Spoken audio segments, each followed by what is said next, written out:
अस्सलाम वालेकुम दोस्तों, एक आर्डर सर्कुलेट कर रहा है, उसकी वजह से काफ़ी कैंडिडेट परेशान है। मैं बात कर रहा हूँ असिस्टेंट की जो जॉब्स आई हैं कॉलेज एजुकेशन की। तो उसमें कॉलेज एजुकेशन वालों की तरफ से एक पटिशन फाइल की गई है। अब वो पटिशन मैं पढ़ के आपको समझाता हूँ, क्योंकि काफ़ी कैंडिडेट्स हैं जिन्होंने कोर्सेज भी लिए हैं और पर्सनल सेल्फ स्टडी भी कर रहे हैं। तो वो काफ़ी बच्चे पूछ रहे हैं कि सर इसको आप एक्सप्लेन करें कि इसमें क्या माजरा है।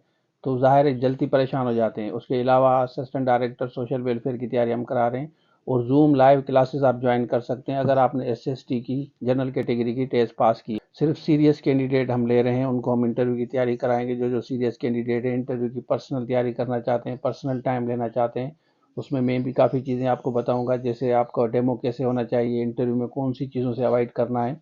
तो आप ज्वाइन कर सकते हैं। बाकी असिस्टेंट का कोर्स भी ले सकते हैं, उसके अलावा अकाउंट्स का ले सकते हैं, ईसीटी का ले सकते हैं। सारी डिटेल आपके साथ शेयर करता हूँ। तो चलिए शुरू करते हैं।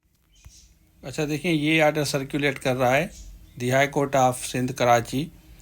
इसमें इसको आप आराम से पढ़ लें, लेकिन इसमें जो मेन पॉइंट है वो मैं आपको बता रहा हूँ। ये सिंध पब्लिक सर्विस कमीशन के बारे में, जो कॉलेज एजुकेशन में जॉब्स आई असिस्टेंट की, कॉलेज वाली बात कर रहा हूँ। तो ये जो सीनियर क्लर्क हैं वो क्लेम कर रहे हैं कि हमें ये प्रमोशन दिया जाए, हम एलिजिबल हैं इसके लिए, 50% रिजर्व सीट्स हमारे लिए हैं, तो अकॉर्डिंग टू रूल हमें वो दी जाएँ। Issue notice to respondents and advocate general Sindh for a date to be fixed by the office after 2 weeks. 2 हफ्ते की बात हो रही है। Till the next date the respondent shall not fill vacant post of assistant. तब तक ये post fill नहीं करेंगे 16 in college education by direct recruitment beyond the prescribe quota. 50% पर अगर करना है तो कर लें। तब तक हमें ये नोटिस की बात हो रही है, 2 वीक्स की बात हो रही है कि फिर अगर होता भी है तो 125 सीटें आप लोगों के लिए रिजर्व हैं। ये बच्चे परेशान हो रहे हैं, ख़त्म हो गया। ये 125 कह रहे हैं कि जो कॉलेज एजुकेशन ने ये पटिशन फाइल की है, इसमें 125 का जिक्र हो रहा है कि वो हमें दें और 125 पे भले डायरेक्ट रिक्रूटमेंट करें रूल के हिसाब से। तो अगर इस तरह हुआ तो कंपटीशन ज़्यादा हो जाएगा, लेकिन ये ख़त्म नहीं हुई भाई, ये बात नोट कर लें आप। अच्छा, आपने देख लिया तो अब देखें, अब इसमें 2 वीक्स दिए गए हैं, 2 वीक्स का डिस्कशन हो रहा है। तो इट मीन्स के गवर्नमेंट ऑफ सिंध ने, पब्लिक सर्विस कमीशन को गवर्नमेंट ऑफ सिंध ने ये कहा है कि जल्दी रिक्रूटमेंट करें। तो आपके पास इट मीन्स की टाइम कम है, तभी तो ये कोर्ट में गए हैं। अब फर्दर देखते हैं, 2 वीक्स के तो आपको ऑलरेडी टाइम मिल गया है इसमें भी। उसके बाद फिर देखते हैं कि सिंध पब्लिक सर्विस कमीशन ये कब टेस्ट करने जा रही है। अकाउंटेंट 17 ग्रेड के बारे में आपको पता चलूँ कि एडवर्टाइजमेंट के बिल्कुल फ़ौरन बाद 1 मंथ के अंदर अंदर टेस्ट हुआ था।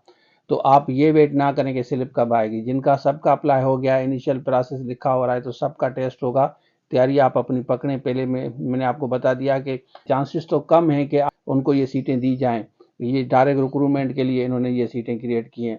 चांसेस कम है, लेकिन अगर होता भी है तो कंपटीशन ज़्यादा हो जाएगा। 125 का इन्होंने डिमांड की है कि 125 डायरेक्ट रिक्रूटमेंट भले करें और उसके अलावा जो रिमेनिंग सीटें हैं वो हमें दी जाएं, हमारा प्रमोशन किया जाए। जो जूनियर क्लर्क वगैरह जॉब्स जो भी हैं, जो ऑलरेडी नौकरी कर रहे हैं, तो उनकी डिमांड ये है। तो कंपटीशन ज़्यादा हो जाएगा। कंपटीशन इसलिए हम कह रहे हैं, देखें इसमें क्लियरली लिखा हुआ है कि ये कह रहे हैं कि 50% इनको दे। 50% 125 का इन्होंने जिक्र किया है। अगर आर्डर होता है, ऑनरेबल हाई कोर्ट अगर आर्डर देती है तो फिर कंपटीशन ज़्यादा होगा। लेकिन मैं कहूँगा आप अपना 100% दे। एक भी सीट है तो आपको मिलनी चाहिए। अगर आप मेहनत करेंगे, स्ट्रगल करेंगे, इंशाल्लाह बेहतर होगा। और इसका कोर्स अवेलेबल है। जो जो सीरियस कैंडिडेट है, सिर्फ नंबर शो हो रहा है, रब्ता करके पूरा कोर्स लेके तैयारी कर सकते हैं।